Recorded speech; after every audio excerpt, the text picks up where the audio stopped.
اور چپڑاسی نے جلدی سے بوتل فیاض کے سامنے رکھی اور تیزی سے مڑ کر دفتر سے باہر نکل گیا، جبکہ عمران اس دوران انتہائی اطمینان سے مزے لے کر سٹرا کی مدد سے بوتل میں موجود مشروب سپ کرنے میں مصروف تھا۔ اس کا انداز ایسا تھا جیسے وہ یہاں آیا ہی اسی کام کے لیے ہو، جبکہ سپر فیاض ہونٹ بھینچے بس اسے دیکھے چلا جا رہا تھا۔ اس نے سامنے رکھی ہوئی مشروب کی بوتل کو ہاتھ تک نہیں لگایا تھا۔ پی لو پی لو، اس سے تمہارے خون میں موجود گرمی کا لیول کم ہو جائے گا، اور جب یہ لیول کم ہوگا تو تمہیں احساس ہوگا کہ اگر تم نے جلد از جلد کوئی بڑا کارنامہ سر انجام نہ دیا تو تمہاری نوکری بھی خطرے میں جا سکتی ہے، اور نوکری سے چھٹی کے بعد تمہیں کسی نے سلام تک نہیں کرنا۔ پی لو مشروب، شاباش۔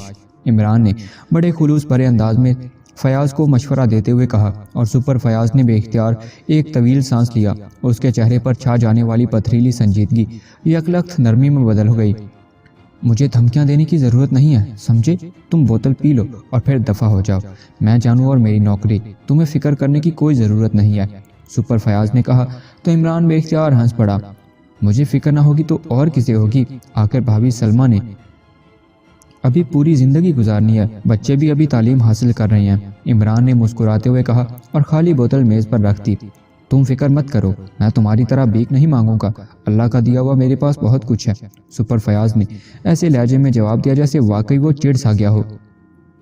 اللہ کا دیا ہوا اللہ واپس بھی لے سکتا ہے، اور اس کام کے لیے اللہ نے یہاں بڑے بڑے آفیسر مقرر کر رکھے ہیں جن کا ایک حکم سارے لاکر اور سارے اکاؤنٹ سیلڈ کرا دے گا۔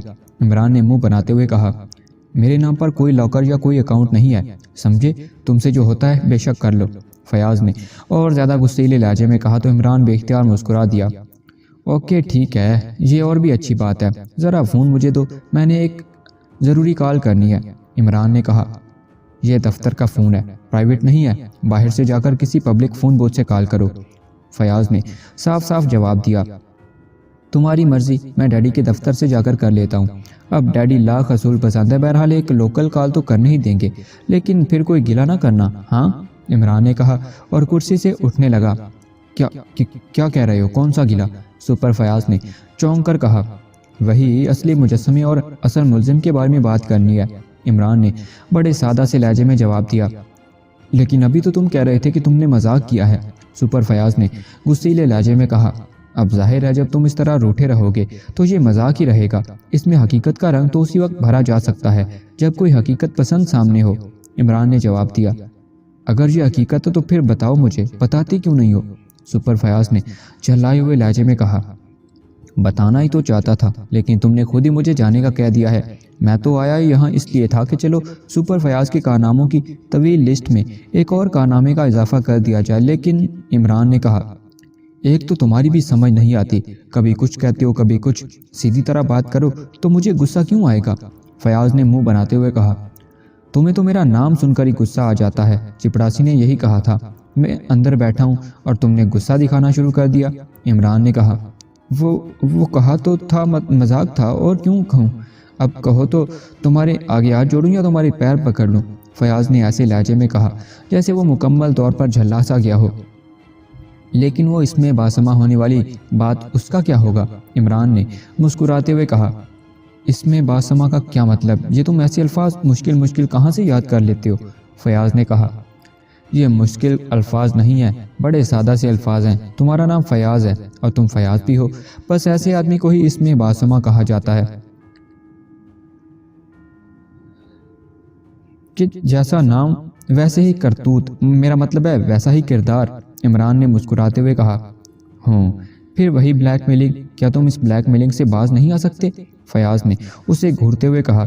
اتنے خوبصورت آفس میں بیٹھ کر ایسے بدصورت الفاظ تو نہ بولا کرو، بلیک میلنگ لا حول ولا قوت کیا واہیات لفظ ہے، عمران نے منہ بناتے ہوئے کہا۔ یہ بلیک میلنگ نہیں ہے تو اور کیا ہے کہ ذرا سا کام کیا اور اس کے عوض بھاری رقم مانگنا شروع کر دی، فیاض نے منہ بناتے ہوئے کہا۔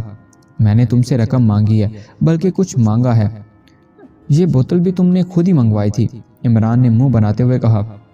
تو اور تمہارا کیا مطلب تھا اس میں بامسما جو بھی ہے اس کا مطلب کیا تھا؟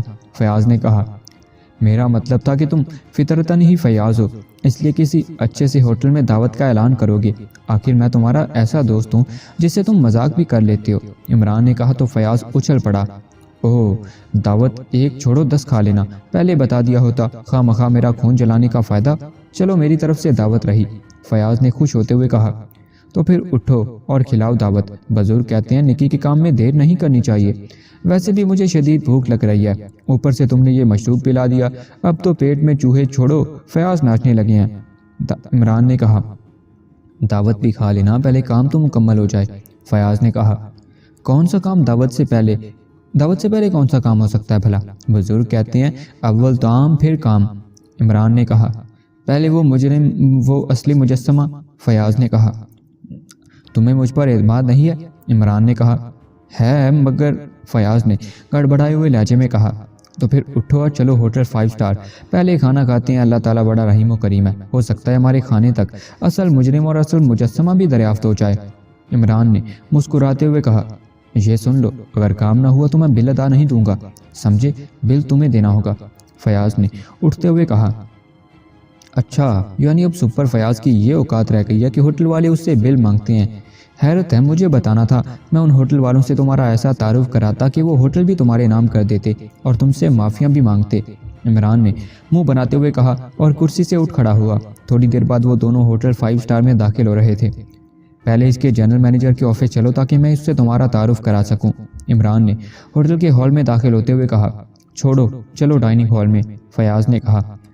دیکھو یہ دعوت کام کے عوض تم کھلا رہے ہو، سمجھے؟ اس لیے جیسے میں کہوں گا ویسے ہی ہوگا، ورنہ پھر بل بھی تم ہی دو گے اور کام بھی نہیں ہوگا۔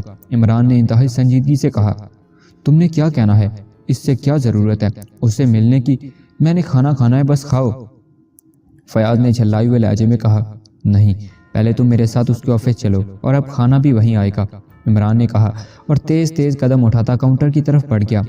یس سر، کاؤنٹر پر کھڑی لڑکی نے کاروباری انداز میں مسکراتے ہوئے کہا جنرل مینیجر صاحب کو اطلاع دیں کہ سینٹرل انٹیلیجنس بیورو کے سپرنٹینڈنٹ فیاض ایک سرکاری کام سے ان سے ملنا چاہتے ہیں۔ عمران نے ایسے تو حکمانہ لہجے میں کہا جیسے وہ خود سپرنٹینڈنٹ فیاض ہو۔ یس سر، لڑکی نے کہا اور جلدی سے کاؤنٹر پر موجود انٹرکام کا ریسیور اٹھا کر اس نے 2-3 نمبر پریس کر دیے۔ سر کاؤنٹر سے بول رہی ہوں، سینٹرل انٹیلیجنس کے سپرنٹینڈنٹ فیاض صاحب ایک صاحب کے ساتھ تشریف لائے ہیں، وہ کسی سرکاری کام کے سلسلے میں آپ سے ملنا چاہتے ہیں، کاؤنٹر گرل نے فون پر کہا۔ یس سر، دوسری طرف سے بات سن کر اس نے جواب دیا اور ریسیور رکھ کر ایک طرف موجود ایک ویٹر کو بلایا۔ صاحبان کو جنرل مینیجر صاحب کے آفس تک چھوڑاؤ، کاؤنٹر گرل نے اس ویٹر سے کہا۔ آئیے سر، ویٹر نے مؤدبانہ لہجے میں کہا۔ جنرل مینیجر صاحب کے ہوٹل میں کتنے آفس ہیں؟ پہلے ان سے ملاقات اسپیشل آفس میں ہوئی، اب آپ نے صرف آفس کہا ہے، عمران نے مسکراتے ہوئے پوچھا۔ ایک ان کا جنرل آفس ہے جہاں وہ اس وقت موجود ہیں، ایک اسپیشل آفس ہے جہاں وہ اہم معاملات ڈیل کرنے کے لیے بیٹھتے ہیں، کاؤنٹر گرل نے جواب دیا اور عمران نے اسبات میں سر ہلا دیا اور پھر وہ ویٹر کے پیچھے چل پڑے۔ اس سے کہنا کیا ہے، مجھے تو اس سے کوئی کام نہیں ہے، ویسے بھی اس ہوٹل کے مالک بڑے صاحب کے بہت ملنے والے ہیں، اس لیے میں تو ادھر کا رخ بھی نہیں کرتا، فیاض نے راہداری میں چلتے ہوئے کہا۔ بڑے نواب صاحب والی واردات کا مسئلہ ہے، آخر تمہارے تمغوں میں اضافہ کرانا بھی تو دوستوں پر فرض ہے نا، عمران نے آہستہ سے کہا تو فیاض جس نے مسلسل برا سا منہ بنایا ہوا تھا یکلخت چونک پڑا، اس کا چہرہ بے اختیار کھل اٹھا تھا۔ اوہ یہ بات ہے، ویری گڈ، واقعی تم جیسے دوست تو نعمت ہوتے ہیں، فیاض نے مسرت بھرے لہجے میں کہا تو عمران مسکرا دیا۔ تھوڑی دیر بعد وہ ایک آفس میں داخل ہوئے جہاں جنرل مینیجر راشد ایک بڑی سی میز کے پیچھے بیٹھا ہوا تھا فیاض کے ساتھ۔ عمران کو آتے دیکھ کر وہ چونک پڑا۔ آئیے آئیے، تشریف لائیے، میں نے آپ کی آمد کی اطلاع ملتے ہی اپنی ساری مصروفیات منسوخ کر دی ہیں، راشد نے میز کی سائڈ سے نکل کر عمران اور فیاض کی طرف بڑھتے ہوئے کہا۔ شکریہ، فیاض نے سرد لہجے میں جواب دیا۔ فرمائیے آپ کیا پینا پسند فرمائیں گے، راشد نے عمران اور فیاض سے مصافحہ کرنے کے بعد کہا۔ میں اس وقت ڈیوٹی پر ہوں اور آپ کو اچھی طرح معلوم ہے کہ ڈیوٹی کے دوران میں ایسے تعلقات کا قائل نہیں ہوں، فیاض نے انتہائی سرد لہجے میں کہا۔ تو پھر فرمائیے میں کیا خدمت کر سکتا ہوں، راشد نے دوبارہ میز کے پیچھے ریوالونگ سیٹ پر بیٹھتے ہوئے کہا۔ اب اس کے لہجے سے گرم جوشی مفقود ہو گئی تھی۔ پہلے تو یہی بتائیے راشد صاحب، راحلہ نے سروس جوائن کر لیا یا نہیں، عمران نے پہلی بار بات کرتے ہوئے کہا۔ جی ہاں، وہ سروس کر رہی ہے، راشد نے ہونٹ چباتے ہوئے جواب دیا۔ اب تو اسے کسی کو شکایت نہیں ہے نا، عمران نے مسکراتے ہوئے پوچھا۔ جی نہیں، ویسے ہو بھی صحیح تو چونکہ ان کی تقرری بیگم صاحبہ نے کی ہے، اس لیے اب کوئی ان کے خلاف شکایت کر ہی نہیں سکتا۔ راشد نے منہ بناتے ہوئے جواب دیا۔ آپ نے باقاعدہ گارڈز بھی رکھے ہوئے ہیں اپنی ذاتی حفاظت کے لیے؟ عمران نے کہا۔ جی ہاں، 2 گارڈز ہیں اور باقاعدہ حکومت کی منظوری کے بعد رکھے ہیں۔ ان کے پاس اسلحہ بھی لائسنس والا ہے۔ ہوٹل بزنس سے متعلق ہونے کی وجہ سے ایسا کرنا ہماری مجبوری ہوتی ہے۔ اس بزنس میں دشمنوں کی تعداد دوستوں سے بہرحال زیادہ ہوتی ہے، راشد نے ہونٹ بھینچتے ہوئے کہا۔ ان میں سے ایک کا نام مارٹن ہے، عمران نے کہا۔ جی ہاں، مگر آپ کو کیسے معلوم ہوا؟ راشد نے چونک کر حیرت بھرے لہجے میں کہا۔ آپ چونکہ دفتر میں موجود ہیں تو یہ دونوں گارڈز بھی یہاں موجود ہوں گے، عمران نے کہا۔ جی ہاں، میرے اسپیشل آفس کے باہر موجود ہیں، ان کی ڈیوٹی وہیں ہوتی ہے، راشد نے جواب دیا۔ اس مارٹن کو بلوائیے، عمران نے کہا۔ مگر کیوں؟ کوئی وجہ بھی تو ہو، راشد نے اس بار تلخ لہجے میں کہا۔ جنرل مینیجر صاحب، جیسے عمران کہہ رہا ہے ویسے ہی کریں۔ میری یہاں موجودگی کے باوجود آپ وجہ پوچھ رہے ہیں، اور یہ باتیں اس لیے آپ کے ساتھ شریفانہ انداز میں ہو رہی ہیں کہ میں آپ کے مالکوں کی عزت کرتا ہوں، ورنہ یہی باتیں آپ سے ہیڈ کوارٹر میں بھی ہو سکتی تھیں، فیاض نے کلراتے ہوئے کہا۔ یہی بات تو میں پوچھ رہا ہوں کہ آپ ایسا کیوں کر رہے ہیں؟ کیا میں مجرم ہوں؟ آخر میں نے کیا قصور کیا ہے؟ راشد نے کہا۔ آپ مارٹن کو تو بلوائیں، ابھی ساری بات کھل کر آپ کے سامنے آ جائے گی، عمران نے کہا تو راشد نے بے اختیار ایک طویل سانس لیا اور انٹر کام کا ریسیور اٹھا کر اس نے 2 نمبر پریس کر دیے۔ باڈی گارڈ مارٹن کو میرے آفس بھجواؤ فوراً، راشد نے کہا اور ریسیور رکھ دیا۔ تھوڑی دیر بعد دروازہ کھلا اور ایک مقامی نوجوان اندر داخل ہوا۔ اس کی بیلٹ کے ساتھ ہولسٹر میں ریوالور موجود تھا۔ مارٹن، یہ سینٹرل انٹیلیجنس کے سپرنٹینڈنٹ ہیں اور یہ ان کے ساتھی ہیں علی عمران صاحب، یہ تم سے کچھ پوچھنا چاہتے ہیں۔ ان کے سوالوں کے درست جواب دینے ہیں تم نے، راشد نے کہا۔ یس سر، مارٹن نے مؤدبانہ لہجے میں جواب دیا اور عمران اور فیاض کی طرف متوجہ ہو گیا۔ تم نے ایک پیکٹ پرنسس وائنا کی رہائش گاہ پر پہنچایا تھا، وہاں سے تمہیں کتنا انعام دیا گیا تھا؟ عمران نے کہا تو مارٹن بے اختیار چونک پڑا۔ جی کیسا پیکٹ؟ مارٹن نے بری طرح ہکلاتے ہوئے کہا۔ اس کا انداز بتا رہا تھا کہ اسے شاید خواب میں بھی عمران کی طرف سے ایسے کسی بھی سوال کی توقع نہ تھی۔ گھبراؤ نہیں، ہمیں اس پیکٹ سے کوئی دلچسپی نہیں ہے۔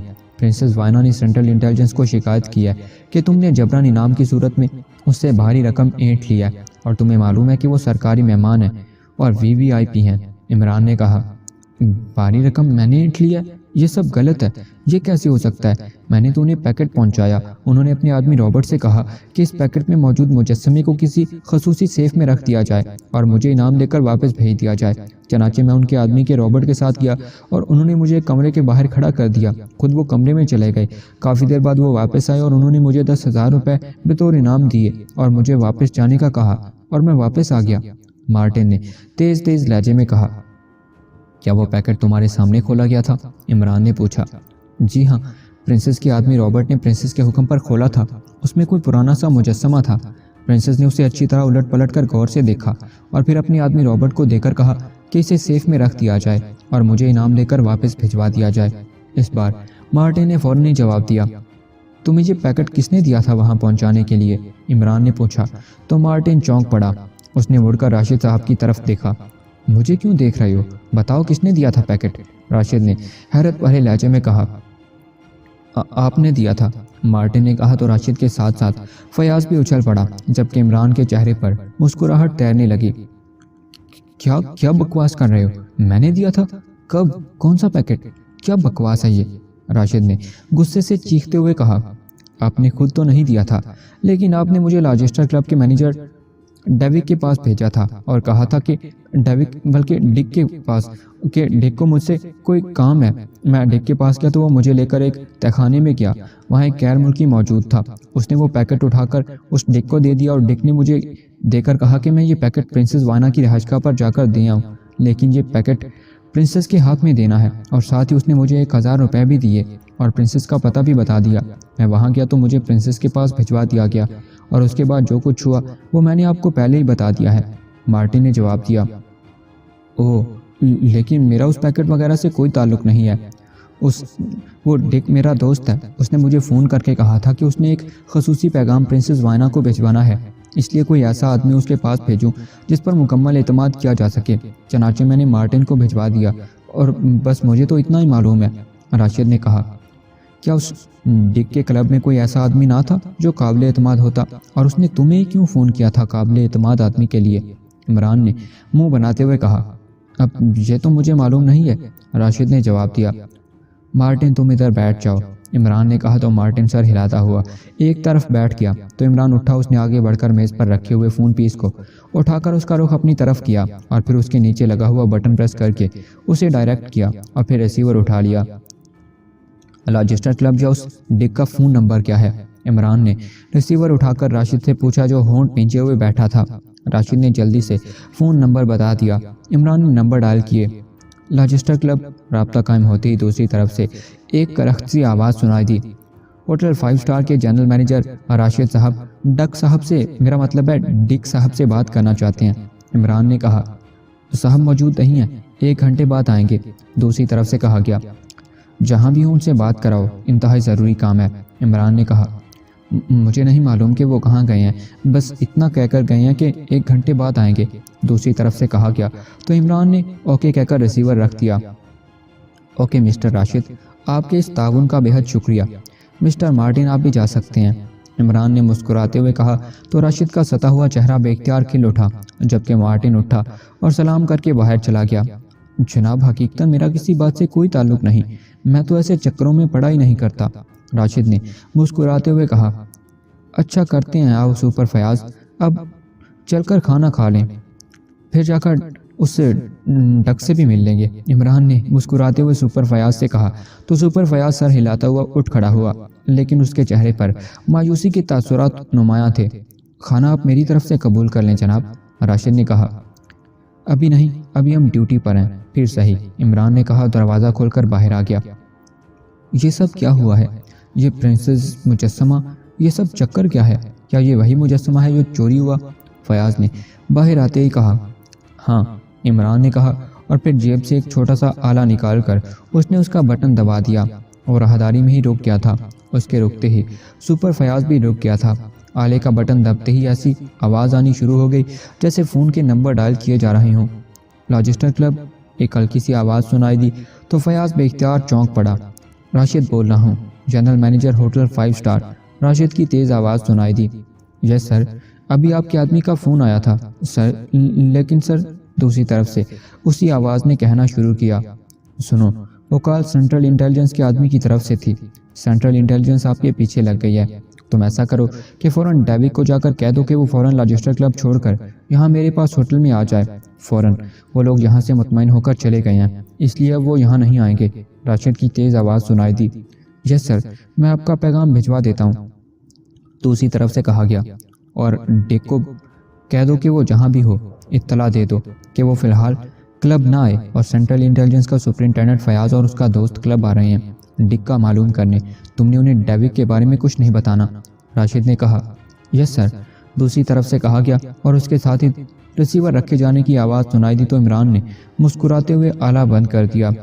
اب تو دعوت الحال کر دیا میں نے، عمران نے آلہ جیب میں رکھتے ہوئے مسکرا کر کہا۔ لیکن یہ چکر کیا ہے؟ یہ کس ڈیوک کو چھپایا جا رہا ہے اور کیوں؟ فیاض نے حیرت بھرے لہجے میں کہا۔ آؤ پہلے ہم واقعی کھانا کھا لیں، وہی بات ہوگی، عمران نے کہا اور آگے بڑھ گیا۔ یہ تم نے آفس میں ڈک کا فون لگایا تھا؟ فیاض نے کہا۔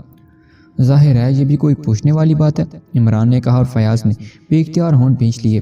تھوڑی دیر بعد وہ ڈائننگ ہال میں پہنچ گئے اور پھر وہاں ایک خالی میز کے گرد بیٹھتے ہی عمران نے مینیو اٹھا کر ویٹر کو آرڈر سرو کر دیا۔ سنو، یہ وہی ڈیوک ہے جو بڑے نواب صاحب کی واردات کا اہم ملزم ہے، عمران نے ویٹر کے جانے کے بعد کہا۔ لیکن وہ تو ہلاک ہو چکا ہے، اس کی لاش بھی دفن کر دی گئی ہے، فیاض نے حیرت بھرے لہجے میں کہا۔ نہیں، وہ ہلاک نہیں ہوا، میں تمہیں تفصیل بتاتا ہوں، آگے تمہاری مرضی کہ تم اس کے جواب میں میرے ساتھ کیا سلوک کرتے ہو، فیاضی کا مظاہرہ کرتے ہو یا پھر، عمران نے مسکراتے ہوئے بات ادھوری چھوڑ دی۔ پھر وہی بات، کبھی تو اس کے بغیر بھی بات کر لیا کرو، فیاض نے منہ بناتے ہوئے کہا۔ بہرحال سنو، تمہیں تو یہ معلوم ہے کہ یہ کہیں سیکرٹ سروس کی ایک ذیلی تنظیم ٹائیگر ٹریپ کے پاس تھا۔ یہ والا کیس ٹائیگر ٹریپ نے اس واردات کا کھوئی لگایا تو اس نے معلوم کر لیا کہ اس کے پیچھے پرنسس وانا کا خاص آدمی ڈیوک ہے اور وہ مجسمہ لے کر نکل گیا ہے۔ مزید کھوئی لگانے پر پتہ چلا کہ وہ ایک بحری اسمگلر کی مدد سے ایک خصوصی لانچ کے ذریعے کافرستان جا رہا ہے، چنانچہ اس نے سیکرٹ سروس کے چیف کو اطلاع دی۔ سیکرٹ سروس کے چیف نے کوسٹ گارڈز کو فوری طور پر اسے پکڑنے کا حکم دیا اور مجھے وہاں بھیجا۔ چنانچہ میں نے وہاں پہنچ گیا۔ کوسٹ گارڈز نے خصوصی لانچوں اور ہیلی کاپٹرز کی مدد سے ریڈ کیا اور کشتی کو روک لیا۔ ڈیوک کے ساتھ وہاں کئی غیر ملکی اور بھی موجود تھے۔ ریڈ کے دوران ایک غیر ملکی نے مزاحمت کی کوشش کی اور وہ کوسٹ گارڈز کے ہاتھوں مارا گیا، جبکہ ڈیوک کو زندہ پکڑ لیا گیا۔ ڈیوک کے پاس نقلی مجسمہ تھا، اصلی نہیں تھا۔ اسی دوران سیکرٹ سروس کے چیف کو اطلاع ملی کہ صدر مملکت نے کیس ڈیڈی کے اصرار پر دوبارہ سینٹرل انٹیلیجنس کے حوالے کر دیا ہے، تو انہوں نے مجھے حکم دیا کہ میں ڈیوک کو ہلاک کر دوں اور اس کی لاش تمہارے حوالے کر دوں، کیونکہ سیکرٹ سروس کے چیف کو اس بات پر غصہ آ گیا تھا کہ صدر نے ان سے کیس کیوں لیا ہے۔ لیکن مجھے معلوم تھا کہ اگر ڈیوک کو ہلاک کر دیا گیا تو یہ کیس کبھی بھی تم لوگ حل نہ کر سکو گے، اور سیکرٹ سروس کے چیف کا حکم ماننا بھی ضروری تھا۔ چنانچہ میں نے فوری طور پر ڈیوک کو جوزف اور جوانا کے پاس پہنچا دیا اور اس ہلاک ہونے والے غیر ملکی کی لاش ماں مجسمے کے سرکاری طور پر تمہارے حوالے کر دی۔ عمران نے بتانا شروع کر دیا تو سپر فیاض کی آنکھیں حیرت سے پھیلتی چلی گئیں۔ عمران بولتے بولتے اچانک رک گیا کیونکہ ویٹر نے آ کر کھانا میز پر لگا دیا تھا۔ پھر کیا ہوا؟ سپر فیاض نے ویٹر کے جاتے ہی انتہائی بے چین سے لہجے میں کہا۔ ڈیوک سے میں نے ذاتی طور پر پوچھ گچھ کی تو ڈیوک نے بتایا کہ وہ پرنسس وائنا کا خاص آدمی ہے اور یہ واردات اس نے پرنسس کے کہنے پر کی ہے، اور اصل مجسمہ بھی پرنسس کے پاس ہے۔ لیکن تم جانتے ہو کہ پرنسس VVIP ہے، صرف ڈیوک کے بیان پر انہیں گرفتار نہیں کیا جا سکتا، جبکہ مجھے اس بات کا بھی اندازہ ہو گیا تھا کہ ڈیوک نے اصلی مجسمہ پرنسس کے پاس پہنچانے کی بات غلط کی ہے، کیونکہ واردات سے لے کر اس گرفتاری تک وہ پرنسس سے نہیں ملا تھا، کیونکہ ٹائیگر ٹریپ کے اس آدمی پرنسس کی باقاعدہ نگرانی کر رہے تھے، کیونکہ انہیں بھی شک تھا کہ اس واردات کے پیچھے پرنسس کا ہاتھ ہے، لیکن وہ بھی کوئی ٹھوس ثبوت حاصل کرنا چاہتے تھے۔ اس پر میں ایک اور کھیل کھیلا اور ایسے انتظامات کر دیے کہ ڈیوک فرار ہو سکے، لیکن اسے یہ احساس نہ ہو سکے کہ اسے جان بوجھ کر فرار کرایا جا رہا ہے۔ چنانچہ ڈیوک فرار ہو گیا اور اس کی نگرانی کی گئی۔ اس نے فرار ہوتے ہی ایک پبلک فون بوتھ سے اس جنرل مینیجر راشد کو فون کیا۔ راشد نے اسے لاجسٹر کلب کے ڈگ کے پاس بھیجا، یعنی اسے اس کے پاس جانے کا کہا، اور ڈیوک لاجسٹر کلب پہنچ گیا۔ اس اطلاع پر جنرل مینیجر راشد اور لاجسٹر کلب دونوں کے فون ٹیپ کرائے گئے۔ تب پتہ چلا کہ اصلی مجسمہ راشد کی تحویل میں ہے۔ ڈیوک کے اس سے لاجسٹر کلب کے انچارج اور پارٹنر لاجسٹر کے ذریعے تعلقات ہوئے تھے، کیونکہ لاجسٹر اور راشد دونوں جرائم میں پارٹنر تھے۔ راشد اس کی سرپرستی کرتا تھا اور جرائم میں اس سے حصہ لیتا تھا، اور لاجسٹر کے مرنے کے بعد سارا کاروبار راشد کے قبضے میں آ گیا اور اس نے ڈک کو اس کا انچارج بنا دیا۔ ڈیوک اس گرفتاری کے بعد مجسمہ لے کر دوبارہ فرار ہونا چاہتا تھا، کیونکہ اسے معلوم تھا کہ اگر اس کے پاس سے اصلی مجسمہ برآمد ہو گیا تو لامحالہ اس سارے قتل عام کا ذمہ دار وہی قرار پائے گا، اور پھر پرنسس بھی اس سے جان نہ چھڑا سکے گی، مطلب اسے نہ چھڑا سکے گی، اور اسے موت کی سزا دی جائے گی۔ اس لیے اس نے سوچا کہ مجسمہ کسی طرح پرنسس تک پہنچا دیا جائے، اس طرح وہ آزاد ہو جائے گا۔ چنانچہ اس نے راشد سے بات کی کہ پرنسس تک اس کا کوئی آدمی مجسمہ پہنچا دے تو وہ پرنسس سے کہہ کر اسے بھاری اور بڑا انعام دلوائے گا۔ راشد رضامند ہو گیا۔ ڈیوک نے اسے کہا کہ وہ مجسمہ دے کر اپنا آدمی اس کے پاس بھیج دے تاکہ وہ اس آدمی کے حوالے سے پرنسس سے بات کرے۔ چنانچہ راشد نے مجسمہ اس مارٹن کے ہاتھ ڈیوک کے پاس بھجوا دیا۔ اس لیے مارٹن نے پہلے بے ساختہ کہا تھا کہ اسے مجسمہ راشد نے خود دیا تھا، لیکن پھر راشد کے چیخنے پر وہ بات بدل گیا تھا۔ بہرحال ڈیوک نے پرنسس سے فون پر بات کی جو ٹیپ ہو گئی۔ اس طرح پتہ چل گیا کہ اصل مجسمہ اس مارٹن کے ذریعے پرنسس تک پہنچ گیا ہے۔ اب مسئلہ تھا اس پرنسس کے خلاف ٹھوس ثبوت حاصل کرنے کا، کیونکہ ظاہر ہے کیس ڈیڈی کے پاس تھا اور ڈیڈی بغیر کسی ٹھوس ثبوت کے کسی طرح بھی پرنسس پر ہاتھ نہ ڈالتے۔ ادھر پرنسس کے پاس اصلی مجسمہ تو موجود مطلب اس تک پہنچ گیا تھا، اور وہ بحیثیت پرنسس اسے آسانی سے ملک سے لے جا بھی سکتی تھی۔ چنانچہ میں نے ایک اور کھیل کھیلا اور اسے پرنس کاچان کا سیکرٹری بن کر فون کر دیا کہ اصلی مجسمہ پرنس کاچان کے پاس ہے، اور اگر پرنسس چاہے تو اسے فروخت بھی کیا جا سکتا ہے، اور باقاعدہ پرنس کاچان اس بارے میں اسے رسید بھی دے سکتا ہے۔ اور پرنسس اس جال میں پھنس گئی۔ اسے یہی معلوم تھا کہ پرنس کاچان کے پاس اصلی مجسمہ نہیں ہے، نقلی ہے، لیکن اس نے اپنی طرف سے گیم کھیلی کہ اگر پرنس کاچان کی رسید اسے مل جائے تو اس کے پاس مجسمے کی ملکیت کا قانونی جواز بن جائے گا۔ چنانچہ وہ رضامند ہو گئی۔ ہوٹل پلازا کے اسپیشل ہال میں پرنس کاچان اور میں پہنچ گئے اور اسے پرنس کاچان کی طرف سے رسید دے دی گئی۔ اب پرنسس پوری طرح مطمئن ہو گئی ہے، کیونکہ اسے پرنس کاچان کے بارے میں کچھ معلوم نہیں، وہ اسے واقعی پرنس سمجھ رہی ہے۔ عمران نے کھانا کھاتے ہوئے مزید تفصیل بتائی۔ لیکن جی پرنس کاچان ہے کون؟ کی طرف سے رسید دے دی گئی۔ اب پرنسس پوری طرح مطمئن ہو گئی ہے، کیونکہ اسے پرنس کاچان کے بارے میں کچھ معلوم نہیں، وہ اسے واقعی پرنس سمجھ رہی ہے۔ عمران نے کھانا کھاتے ہوئے مزید تفصیل بتائی۔ لیکن جی پرنس کاچان ہے کون؟ فیاض نے حیرت بھرے لہجے میں کہا۔ سلیمان وہی تو کچن یا کاچان کا پرنس ہو سکتا ہے، عمران نے جواب دیا تو فیاض بے اختیار ہنس پڑا۔ اچھا تو یہ چکر ہے، لیکن اس طرح تو تم دونوں پھنس جاؤ گے۔ تم نے پرنسس سے فراڈ کر کے بھاری رقم وصول کر لی ہے، اور اس جرم میں تمہیں اور تمہارے پرنس دونوں کو ہتھکڑیاں ڈالی جا سکتی ہیں، فیاض نے چہکتے ہوئے کہا۔ کس جرم میں؟ عمران نے منہ بناتے ہوئے کہا۔ فراڈ کے جرم میں، فیاض نے جواب دیا۔ لیکن ثابت کیسے کرو گے کہ سلیمان پرنس کاچان ہے؟ عمران نے کہا تو فیاض نے بے اختیار ہونٹ کھینچ لیے۔ چلو چھوڑو، تم بہرحال میرے دوست ہو اور وہ تمہارا باورچی ہے، اس لیے اسے معاف کیا جا سکتا ہے، فیاض نے کہا تو عمران بے اختیار ہنس پڑا۔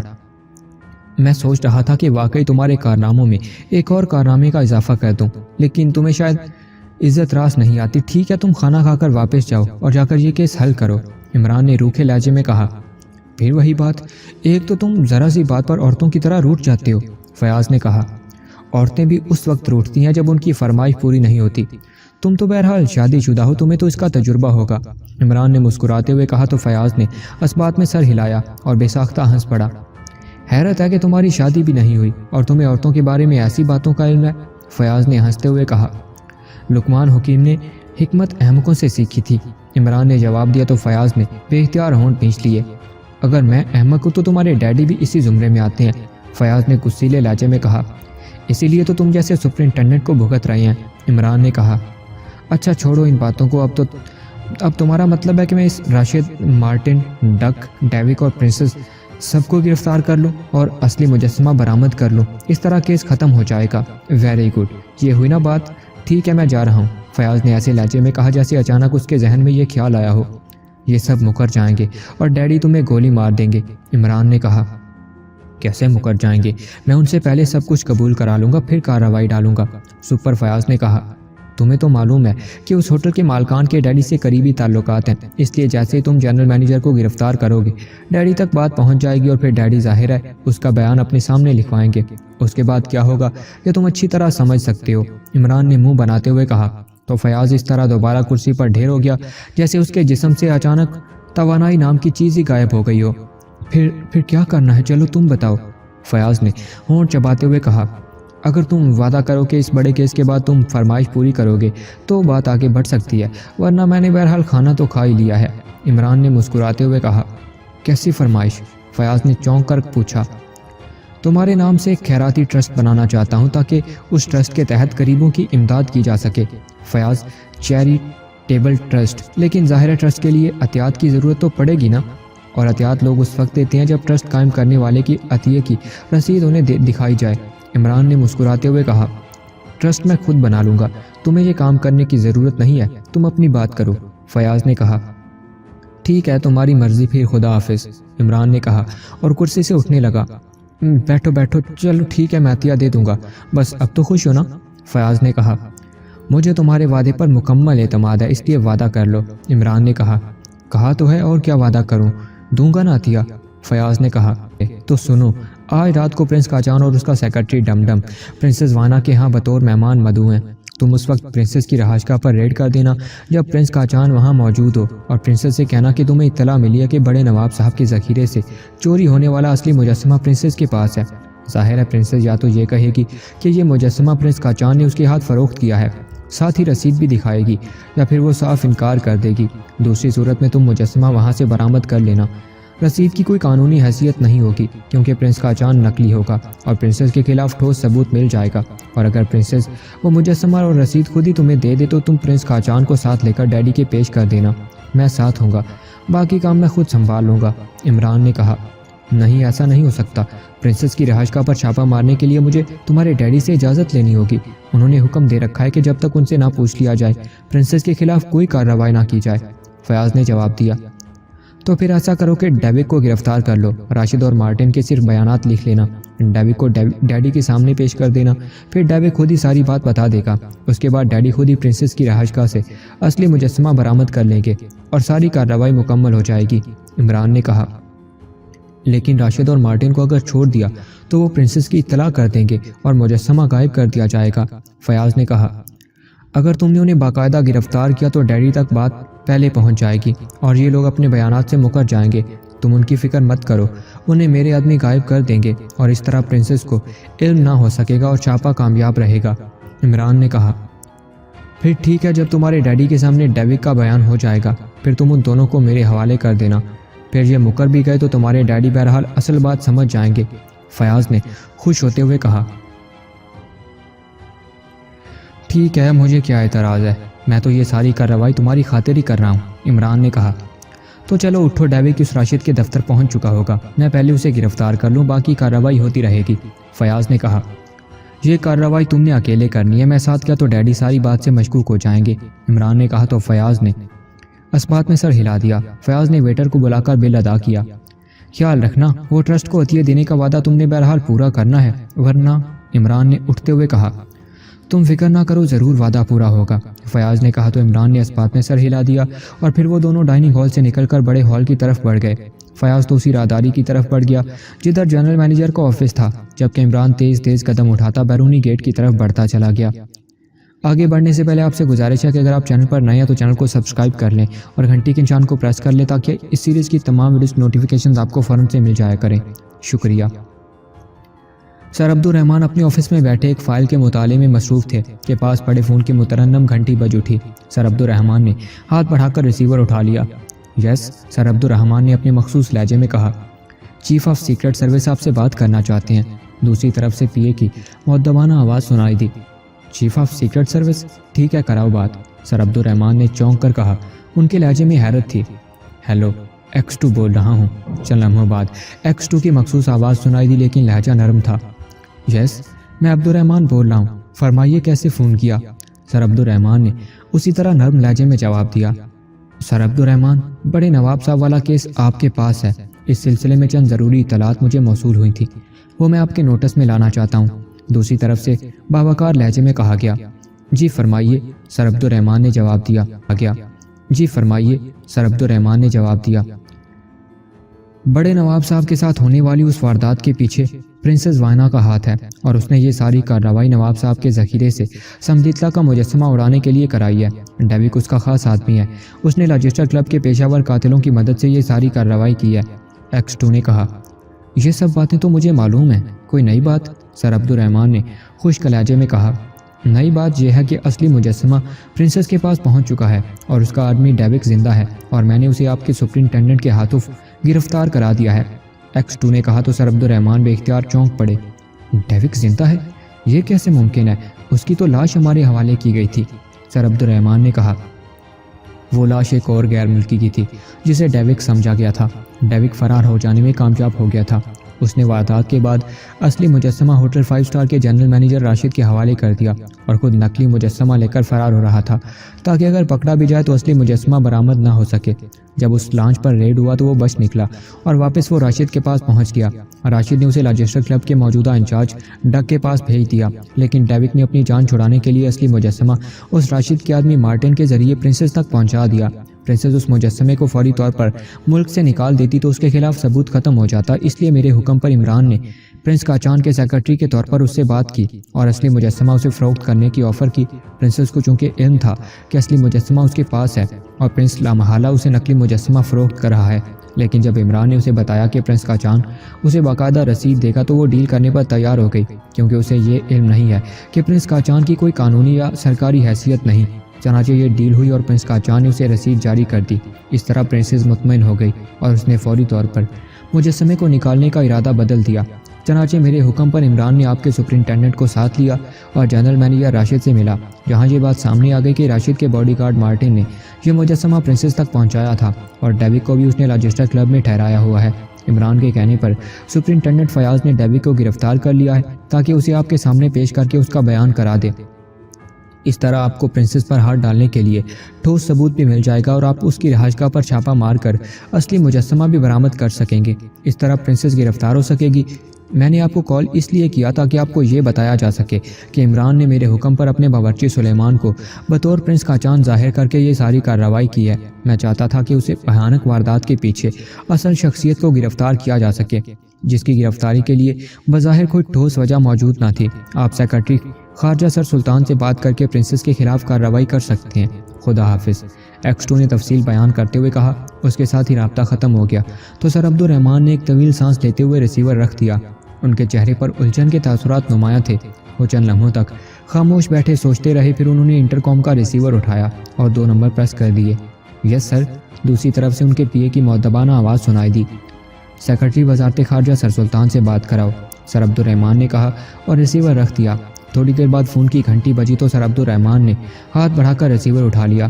یس، سر عبدالرحمن نے کہا۔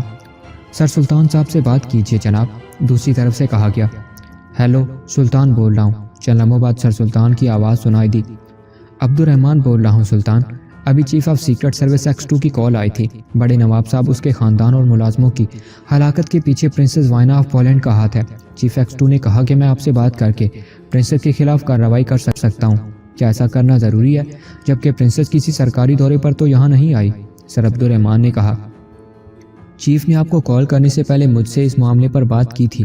ان کا بھی یہی خیال تھا کہ چونکہ پرنسس سرکاری دورے پر پاک ایشیا نہیں آئی، اس لیے آپ اسے بغیر وزارت خارجہ کی رضامندی کے گرفتار کر سکتے ہیں، لیکن میں نے انہیں بتایا کہ گو کہ پرنسس سرکاری دورے پر نہیں آئی، لیکن بہرحال اس کا تعلق پولینڈ کے شاہی خاندان سے ہے اور پولینڈ سے پاک ایشیا کے انتہائی قریبی اور دوستانہ تعلقات بھی ہیں، اور کئی ایسے سیکرٹ معاہدے بھی ہیں جن سے پاک ایشیا مفاد اٹھا رہا ہے۔ اس لیے پرنسس کی گرفتاری سے پاک ایشیا اور پولینڈ کے درمیان تعلقات میں پیچیدگیاں پیدا ہو سکتی ہیں، لیکن اس کے ساتھ ساتھ میں نے انہیں کہا کہ میں ذاتی طور پر پولینڈ کے سیکرٹری وزارت خارجہ سر جیمسن، جو کہ خود شاہی خاندان سے متعلق ہیں، اس معاملے پر ان سے بات کروں گا۔ ویسے بھی ان کے مجھ سے ذاتی تعلقات ہیں، چنانچہ ان کے حکم پر میں نے سر جیمسن سے خود پر بات کی ہے۔ سر جیمسن نے کہا کہ پرنسس کی گرفتاری کسی صورت بھی پاک ایشیا میں نہیں ہونی چاہیے، کیونکہ اس طرح پولینڈ کا شاہی خاندان بدنام ہو جائے گا، اور آج کل پولینڈ میں شاہی خاندان کے خلاف تحریک چل رہی ہے، اسے تقویت مل جائے گی۔ البتہ انہوں نے کہا کہ اگر پرنسس کے خلاف کوئی ٹھوس ثبوت موجود ہے کہ وہ براہ راست کسی جرم میں ملوث ہے تو یہ ثبوت انہیں بھجوا دیے جائیں۔ وہ پرنسس کے خلاف خصوصی عدالت میں کیس پیش کر کے اسے مطلوبہ سزا دلا دیں گے، اور سزا کے بعد اسے حکومت پاک ایشیا کے حوالے کیا جا سکتا ہے۔ سر سلطان نے جواب دیا۔ بڑے نواب صاحب اور ان کے ملازمین کی ہلاکت میں درپردہ تو پرنسس کا ہاتھ ہو سکتا ہے، لیکن ظاہر ہے وہ براہ راست تو اس میں ملوث نہیں ہو سکتی۔ البتہ ان کا آدمی ڈیوک جو براہ راست ملوث ہے، وہ بیان اگر دے دے گا تو اس نے پرنسس کے حکم پر یہ قتل و غارت کرائی ہے، تب تو پرنسس پر براہ راست جرم ثابت ہو جائے گا۔ سر عبدالرحمن نے کہا۔ لیکن آپ اس صورت میں بھی پرنسس کو گرفتار نہیں کریں گے، یہ میری درخواست ہے، کیونکہ اس سے پاک ایشیا کے مفادات کو ناقابل تلافی نقصان پہنچ سکتا ہے۔ سر سلطان نے کہا۔ سوری سر سلطان، ایسا ممکن ہی نہیں ہے کہ ملزم کو صرف اس بنا پر چھوڑ دیا جائے کہ اس کا تعلق شاہی خاندان سے ہے، یہ اصول کے خلاف ہے۔ اگر وہ ملزم ہوئی تو اسے لازماً گرفتار کیا جائے گا، یہ اور بات ہے کہ عدالت اس کی ضمانت لے لے۔ سر عبدالرحمن نے کہا۔ اس کے ساتھ ہی انہوں نے ریسیور رکھ دیا۔ اسی لمحے دروازہ کھلا اور سپر فیاض نے اندر داخل ہو کر سیلوٹ کیا۔ یس، سر عبدالرحمن نے اس کی طرف دیکھتے ہوئے کہا تو سپر فیاض تیزی سے آگے بڑھا۔ جناب، میں نے بڑے نواب صاحب اور ان کے ملازمین کے قتل میں ملوث اصل آدمی ڈیوک کو گرفتار کر لیا ہے۔ ہمیں غلط بتایا گیا تھا کہ ڈیوک ہلاک ہو چکا ہے۔ میں چاہتا ہوں کہ اس کا بیان آپ کی موجودگی میں ہو، کیونکہ اس کیس کی اصل ملزمہ پرنسس وائنا ہے۔ سپر فیاض نے بڑے فاخرانہ لہجے میں کہا۔ کہاں سے گرفتار کیا اسے؟ سر عبدالرحمن نے سرد لہجے میں پوچھا۔ ہوٹل 5 اسٹار کے جنرل مینیجر راشد کے آفس سے جناب، اسے راشد نے ہی چھپایا ہوا تھا، اور جناب جو اصلی مجسمہ بڑے نواب صاحب کے ذخیرے سے چوری ہوا تھا وہ اس ڈیوک نے جنرل مینیجر راشد کے باڈی گارڈ کے ذریعے پرنسس کی رہائشگاہ پر پہنچا دیا ہے۔ وہ مجسمہ اس وقت پرنسس کی تحویل میں ہے۔